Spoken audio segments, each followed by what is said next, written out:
casi prácticamente cuando quedaban poco, digamos, en cuanto a tiempo para finalizar la guerra, Hitler ordena la llamada solución final, es decir, la eliminación total de la población judía de Europa. En otras palabras, él dio la orden de eliminar a todos los judíos que estaban en las zonas que Alemania dominaba dentro de Europa. ¿Ya? Ahora, ¿cómo lo hizo? A través de una red que ustedes tienen que haber escuchado el nombre de campos de trabajo y exterminio. ¿Ya? Estos son campos de concentración, ahí está mal la palabra, fueron campos de concentración en donde fueron torturados y asesinados. ¿Ya? Pero no solamente los judíos fueron las víctimas, fueron la mayor cantidad, sino que también otros grupos considerados por los nazis como peligrosos para el sistema o bien inferiores. Acuérdense que ellos planteaban dentro de sus planteamientos como teoría, el nazismo planteaba la superioridad racial. Y todos aquellos que consideraban que no estaban a su mismo nivel, por decirlo de alguna forma, ya sea según ellos genético, las características físicas, etcétera, eran considerados inferiores y un peligro. ¿Ya? Esa es una de las consecuencias sociales. Los crímenes de lesa humanidad se refiere a que son crímenes que afectaron no a un grupo pequeño de personas, sino a una cantidad importante. Si nosotros hablamos de 6 millones de personas, sería un tercio de la población actual nuestra, ¿ya? Para que más o menos tengan ese cálculo. Otro tipo de consecuencia social fueron las migraciones forzadas. Es decir, la gente que tuvo que trasladarse obligatoriamente, por eso se habla de forzado, de un lugar a otro. ¿Ya? Esto ocurrió al comienzo de la guerra, cuando los alemanes empezaron a expandirse y a ocupar territorios, en que la gente empezó a migrar y a moverse hacia otros territorios. ¿Ya? Y también va a ocurrir al final de la guerra. ¿Por qué? Porque al final de la guerra se establecen distintos tratados y se establecen diferentes fronteras. Y muchas de las personas que vivían en un territorio tuvieron que moverse, digamos, ser trasladados, o ellos trasladarse a otros territorios. ¿Por qué? Porque donde ellos habían vivido ya no les pertenecía, ya no era del país al que ellos pertenecían. Por lo tanto, estas migraciones, estos traslados ocurren durante la guerra, cuando comienza principalmente y una vez que termina. ¿Ya? Y se habla de que en el año 1945 había unos 40 millones de hombres, mujeres y niños desarraigados, o sea, sin hogar. Ellos no tenían dónde ir, ¿ya? Sin raíces, desarraigados significa más o menos eso, no tenían dónde estar, dónde irse. ¿Ya? Y entre ellos destacan unos 13 millones de alemanes expulsados de lo que surgió de Checoslovaquia y de las zonas anexadas por Polonia y la Unión Soviética. Acuérdense que los alemanes fueron derrotados en esta guerra, por lo tanto ellos sufrieron también una de esas consecuencias, que fue tener que trasladarse de algunos territorios que ellos habían ocupado. ¿Ya? Entonces tenemos los crímenes de lesa humanidad, las migraciones forzadas, dentro de lo que son las consecuencias sociales. También están los daños en la infraestructura, ¿ya? Además de los daños humanos, las pérdidas materiales fueron cuantiosas, ¿ya? La devastación provocada por la bomba atómica en Hiroshima y Nagasaki marcó la historia del siglo XX, ¿ya? Recuerden que solamente en Hiroshima, que fue la primera ciudad donde se lanzó esta bomba el 6 de agosto del año 45, hubo más de 100.000 muertos, ¿ya? Y también innumerables heridos y afectados por la radiación. Recuerden que este efecto también continuó en las generaciones posteriores.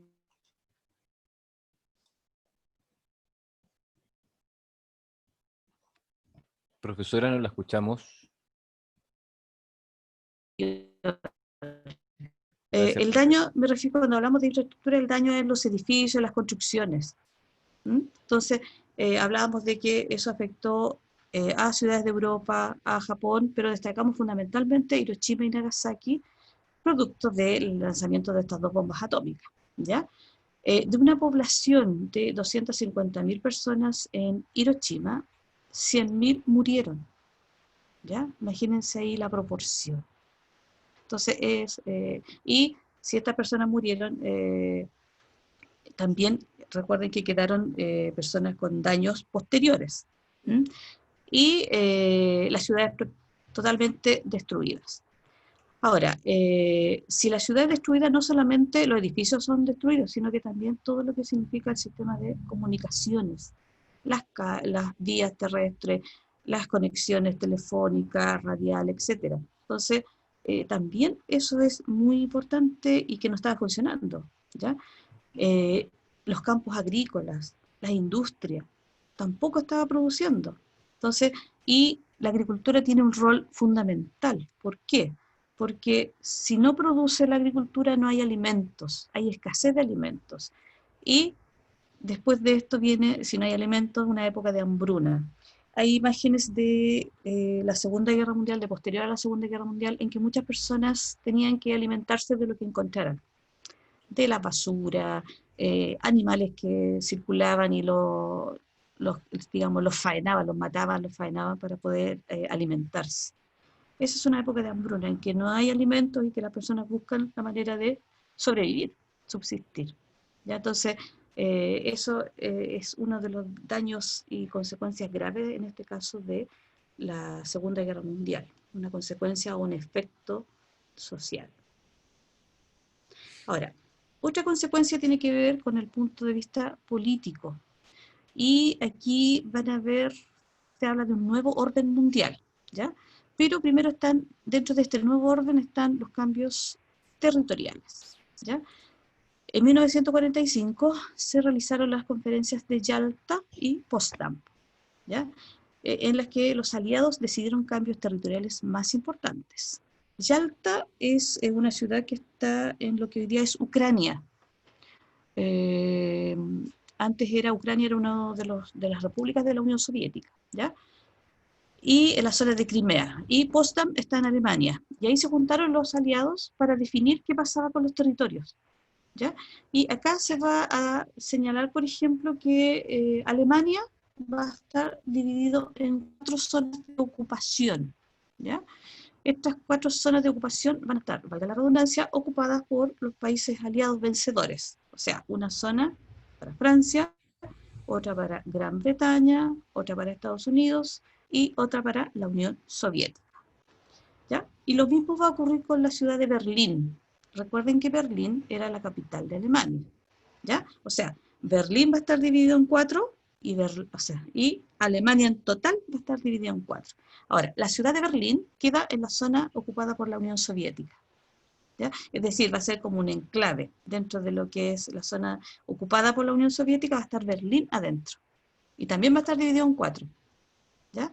Y cada una zona, entonces, está gobernada o ocupada, administrada por los países vencedores que ya mencionamos, ¿ya? Ese es un cambio en el territorio. También aquí va a haber o va a surgir una potencia bien importante como la Unión Soviética, ¿ya? Entonces, dice transformación en Europa del Este, ¿ya? Entonces, dice, se reconoció el dominio de la Unión Soviética sobre los países bálticos. ¿Cuáles eran estos países bálticos? Estonia, Letonia, Lituania. Y parte de Finlandia y Rumania. Además, se establecieron las fronteras de estados como Yugoslavia y Checoslovaquia, las que agruparon a varias nacionalidades. Es decir, estos dos últimos estados, Yugoslavia y Checoslovaquia, van a agrupar distintas etnias o distintos grupos, ya que ellos se consideraban nacionalidades distintas, croatas, serbios, bosnios, por ejemplo. Y todos los juntaron en un solo país. Y en este caso van a ser 2 que están ahí, que son Yugoslavia y Checoslovaquia. Estos 2 países ya no existen, ya en la actualidad. Si uno ve el mapa de Europa actual, ya no existen, sino que se dividieron posteriormente. Y otra característica que tiene que ver con el territorio es el fin del expansionismo japonés. Recuerden que Japón en la zona de Asia también empezó una política expansionista. Y acá, cuando termina la guerra y Japón se rinde, acuérdense que se rinde finalmente, pierde todos los territorios que había conquistado, ¿ya? En China y en las islas que estaban en el Océano Pacífico, ¿ya? Tiene que dejar esos territorios que había dominado en el continente, en Asia, y en las islas que también logró ocupar como parte del continente de Oceanía. Ahora, dentro de las consecuencias políticas están la caída, en este caso la caída del fascismo, ¿ya? Como sistema gobernante en la época, ¿ya? Y en general el fascismo fue reemplazado por regímenes democráticos, capitalistas, en Europa occidental, ¿ya?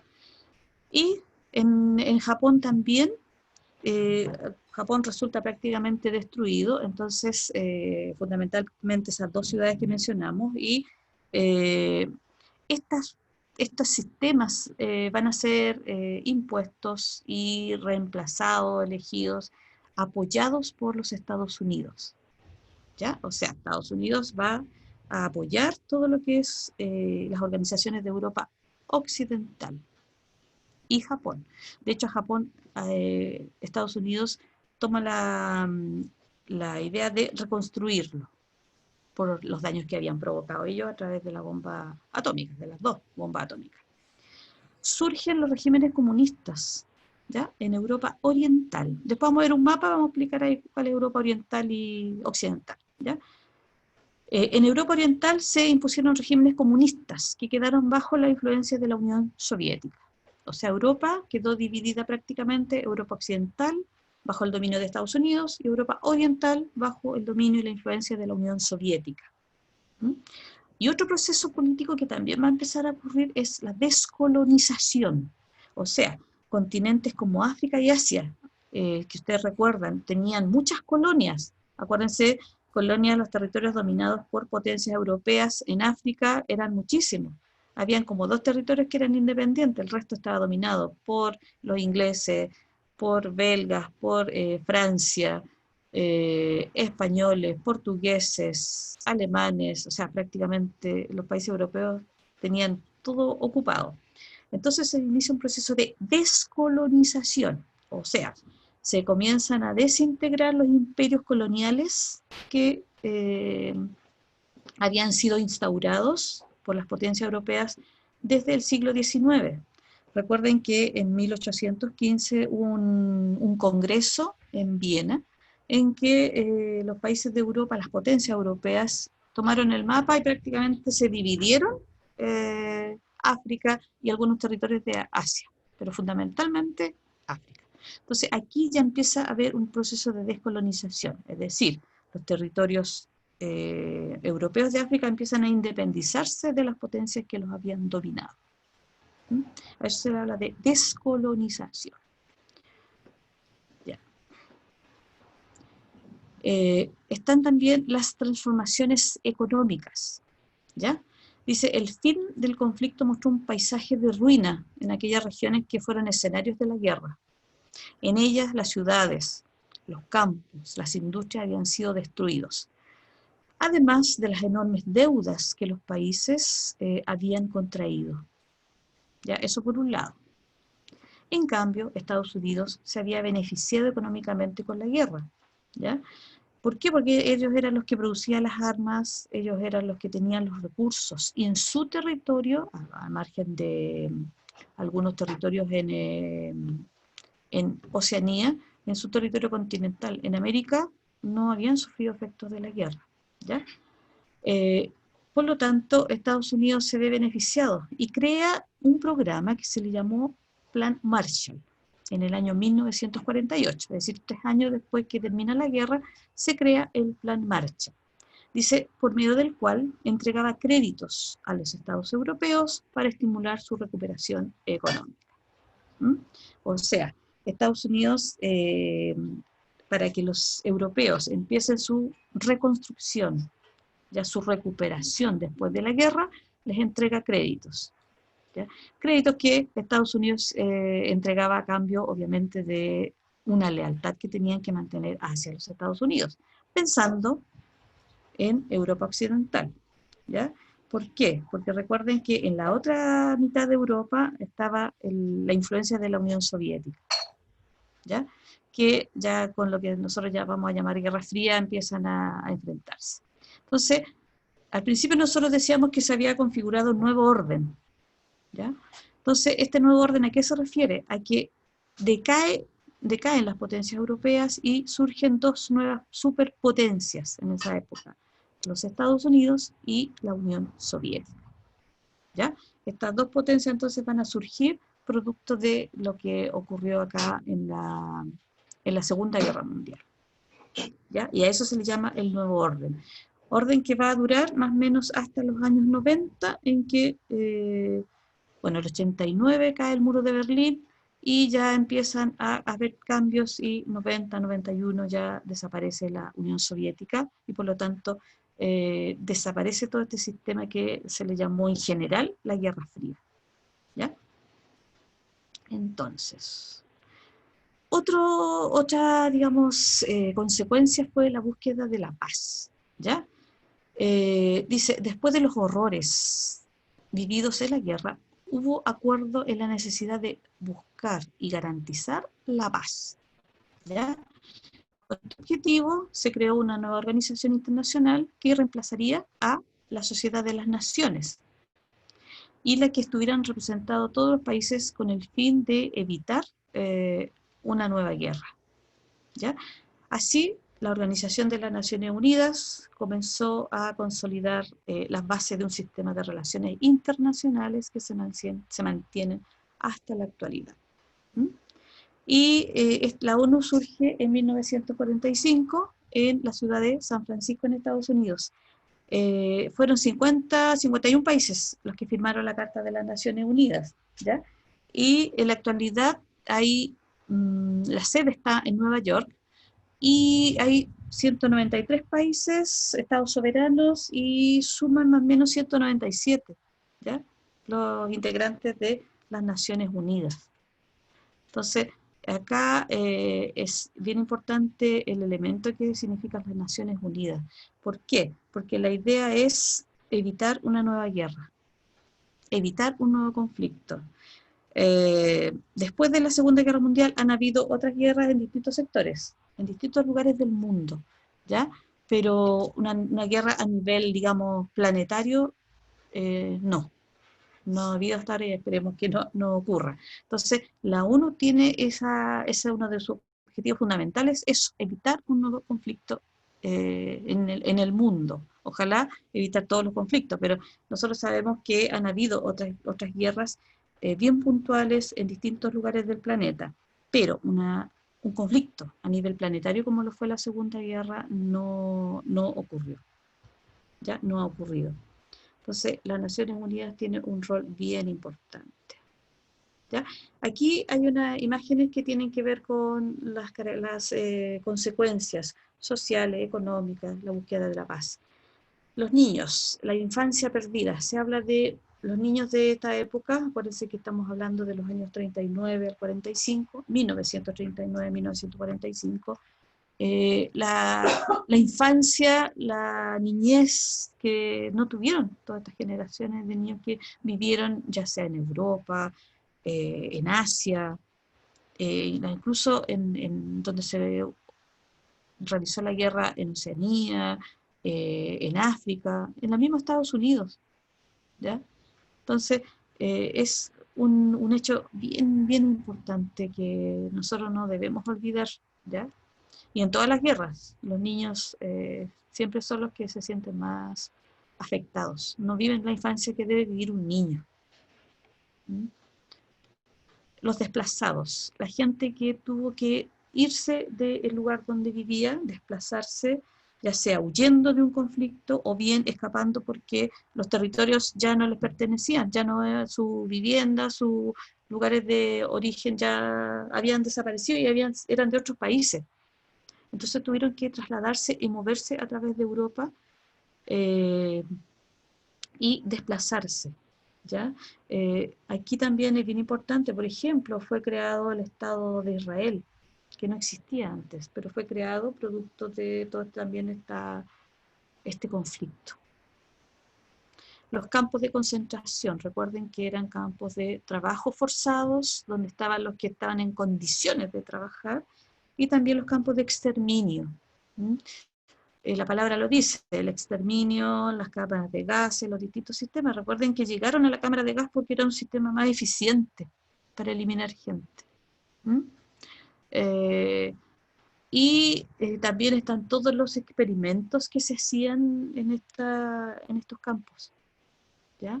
Entonces, y aquí también la imagen de niños que están ahí en estos campos de concentración. La muerte, el elemento fundamental. Más de 60 millones que fallecieron. El país que tuvo más víctimas fue la Unión Soviética, con cerca de 26 millones más o menos, ¿ya? O sea, más del total de la población nuestra, más de todo Chile. La destrucción de todo lo que es la infraestructura. Esa es una zona de Alemania.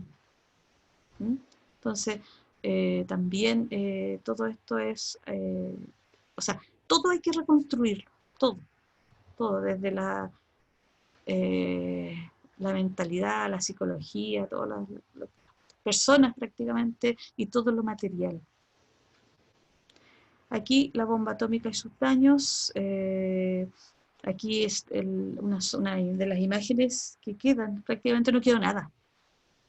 Nada. ¿Ya? Entonces, también ahí Japón ahora es una de las potencias económicas mundiales más importantes, pero aquí quedó muy, muy destruida. Esto también es de Japón. Quedaron solamente algunas infraestructuras paradas, las otras, nada. Y en lo que hablamos de Alemania, ¿ya? El mapa que está a la izquierda de ustedes es el mapa de Alemania, ¿ya? Y ahí está la división con las banderas. Una parte de lo que es Gran Bretaña, la otra parte de la Unión Soviética, que tiene esa bandera roja con la hoz y el martillo, la de Estados Unidos, que ya la conocen, y la de Francia, ¿ya? Si ustedes se fijan en la parte que corresponde, mirando el mapa que está a la izquierda, el mapa que corresponde a la Unión Soviética, que está el mapa de color rojo, ahí está Berlín, ¿ya? Ahí quedó ubicada, estaba la capital, y Berlín quedó dentro del territorio soviético. Ahora, si nos pasamos al mapa de la derecha, ahí está la ciudad de Berlín, es decir, lo que está ahí en el mapa rojo en blanco, ese sector chiquitito, está en el mapa de la derecha, en que Berlín también quedó dividida, igual que Alemania, en las 4 zonas, ¿ya? Y es en Berlín, si usted se fija en la parte que está de un color medio rojizo, eso es de la Unión Soviética. La otra que está en un celeste, un lila suave, un celeste más suavecito, eso corresponde a Francia, Inglaterra o Gran Bretaña y los Estados Unidos.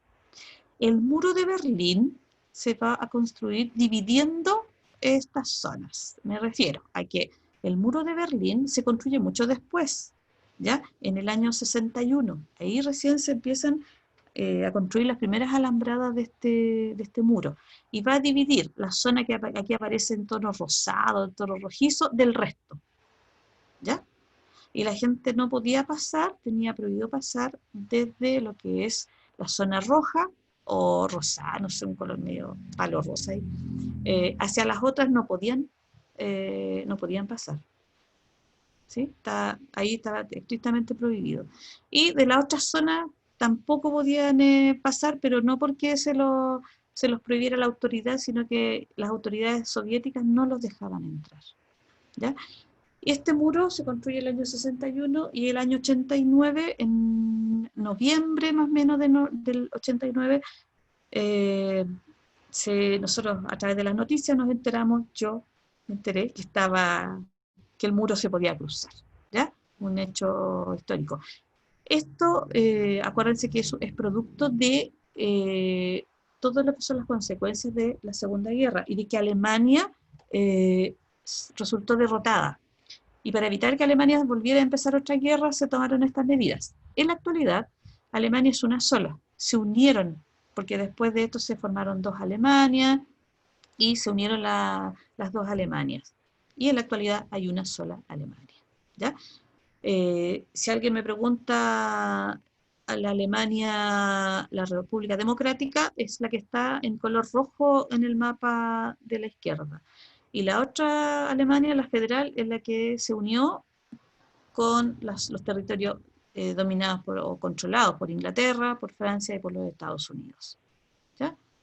De esa forma, Alemania estuvo dividida durante mucho, mucho tiempo. Así que, y en la actualidad eso ya está... Y aquí está la Europa dividida, ¿ya? Cuando hablamos de Europa oriental, estamos hablando de lo que aquí está con colores más oscuros, ¿ya? Está, por ejemplo, ahí el líder era la Unión Soviética, ¿m? Y los países que estaban bajo su influencia, ahí está todo en inglés, pero fácil de entender: Polonia, Rumania, Bulgaria, Yugoslavia, Checoslovaquia, Alemania del Este. Y esos territorios estaban lo que se llamó tras la cortina de hierro, ¿ya? Que alguno a lo mejor va a escuchar o ha leído algo de eso. Y los que están en colores más suaves son la Europa occidental bajo el dominio de los Estados Unidos, ya que después van a formar la OTAN y por el lado de los Estados Unidos, y por el lado de la Unión Soviética el Pacto de Varsovia, que es la capital de Polonia. ¿Ya? Entonces, los colores oscuros serían Europa del Este o Europa Oriental, y los colores o los tonos claros, Europa Occidental o Europa del Oeste, tendríamos que decir aquí, Occidental. ¿Ya? Y el símbolo de las Naciones Unidas que está acá, que todavía se mantiene y que en la actualidad tiene presencia en distintos territorios con fuerzas que la idea es que mantengan la paz, con fuerzas de paz. Y este es cuando se firmó la creación, la Carta de las Naciones Unidas, ¿ya? Una imagen de la época. Ya. ¿Estaríamos entonces? ¿Dudas, consultas, chiquillos? ¿O algún comentario, algún aporte? El chat está abierto. Ahora, si quiere, profesora, ya muchachos, ustedes pueden habilitar su micrófono y después lo pueden mutear para que hagan las preguntas oralmente. Profe, Escucho, dígame. el presidente de Estados Unidos, Roosevelt, duró toda la Segunda Guerra Mundial No. en el cargo. No duró toda la Segunda Guerra. Él estaba enfermo y fallece. Fallece antes de que, digamos, se llegue al final de la guerra, ¿ya? Así que él no duró toda la guerra, ¿ya? Así que eso es uno de los... Ustedes saben los países que integraron los aliados y los países del eje, ya eso lo dejamos clarito. ¿Quiénes gobernaron estos territorios? Nosotros siempre los vemos para que sepan, pero en el caso de Estados Unidos no. El presidente Roosevelt no alcanzó a estar toda la guerra, porque él estaba enfermo y fallece antes que termine la guerra. ¿Le dio ¿Ya? tuberculosis? Y es otro el presidente que incluso da la orden de lanzar las bombas atómicas, ¿ya? Otro presidente de Estados Unidos. No es Roosevelt. Entonces, no, la respuesta es no alcanzó. Sí. Estaba 6 y 9 de enfermo. agosto fue. Sí, 6 y 9 de agosto. Hiroshima y Nagasaki. O sea, uno dice, pero con una bomba basta, pero no fue suficiente. Nosotros decíamos la otra vez, Japón, la idea del honor, de no rendirse, era como bien distinto. Ellos eran capaces de morir por sus ideales. Entonces, es diferente. Así que es diferente. ¿Otra duda, consulta, chiquillos, sobre la Segunda Guerra?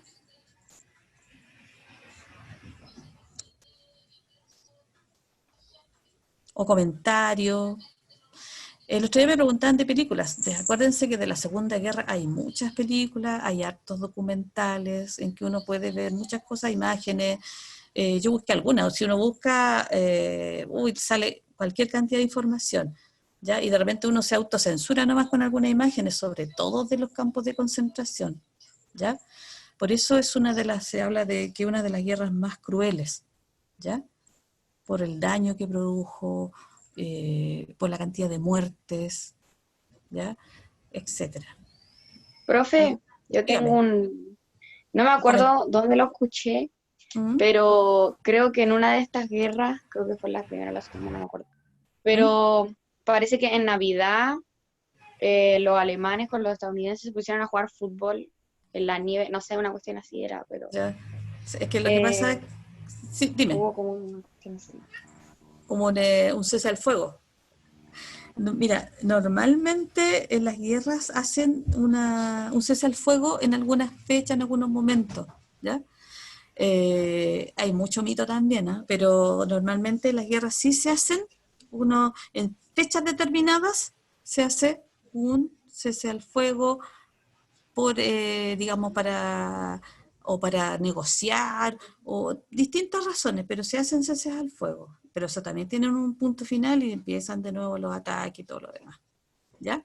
Pero sí ha ocurrido en algunas y en otras situaciones se plantea que sí, porque jugaban a la pelota, ya, fútbol, digamos, ¿ya? Hay una película que sale un Sí, momento así que se sí, llama Caballo de Guerra, sí, sí, de Steven Spielberg. Hay un momento, un cese de sí, fuego entre las trincheras, pero eso es, creo, la sí. Primera Guerra Mundial. La primera, sí, la Sí, primera es la guerra con de las las trincheras. trincheras con el gas mostaza, Ujú, ¿no?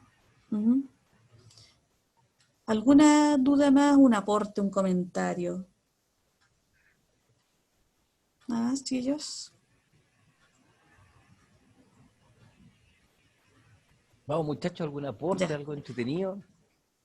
¿De Sobre la qué en comida cuanto? italiana, profe. La comida italiana es una comida de guerra, porque los Sí, italianos han tenido mucha carencia, entonces todo ese menestroni son cosas de lo que quedó ayer. La pizza sí, es una masa con un poco de de todo. todo. Sí, Entonces, si empiezan a ver la parte culinaria italiana, es una gente muy sometida a la escasez, a guerra. Y hoy sí. día es muy rica, muy famosa la comida italiana, pero fíjense que son cositas de poco mezcladas, Es porque es que, una comida de sí, escasez. es que por ejemplo, el que usted dice, el menestrón que decimos nosotros, es de todo, es como la carbonada, es como de todo un poco, de todo un poco. Y, y La lo que fogaza, también, sí, también, un pedazo de también, masa con cebolla sí, arriba, que sí, es sí. espectacularmente rica. Sí, y si hablamos de ese tipo de cosas, los chinos también, pues, o sea, los chinos Sí, pasaron con mucha época y por eso comen cosas que nosotros no comeríamos, por ejemplo, ¿ah? Entre otras cosas. hace un buen Pero papel. es producto de toda su historia, de toda su cultura, de lo que ellos arrastran como cultura, como nacionalidad, como países, ¿ya? Por lo tanto, es así, es así. ¿Estamos Don listos? Andrés, me daría unos 5 minutitos Ya, vamos para a hablar, pausar la para dar, grabación.